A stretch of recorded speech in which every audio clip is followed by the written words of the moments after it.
बिस्मिल्लाहिर्रहमानिर्रहीम। अल्लाह के नाम से शुरू जो बड़ा मेहरबान नहायत रहम वाला है।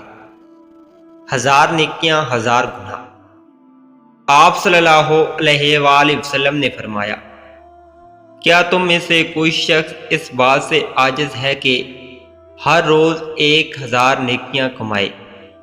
आपके साथ बैठे हुए लोगों में से एक ने पूछा, हम में से कोई शख्स 1000 नेकियां किस तरह कमा सकता है। आप सल्लल्लाहु अलैहि वसल्लम ने फरमाया, वो 100 बार 100 दफ़ा सुबहान अल्लाह कहे, इसलिए कि 1000 नेकियां लिख दी जाएंगी और उसके 1000 गुनाह मिटा दिए जाएंगे। अल्लाह हमें नेक बातों पर अमल करने की तौफीक अता फरमाए। वीडियो अच्छी लगी है तो लाइक और शेयर करें। अस्सलाम वालेकुम।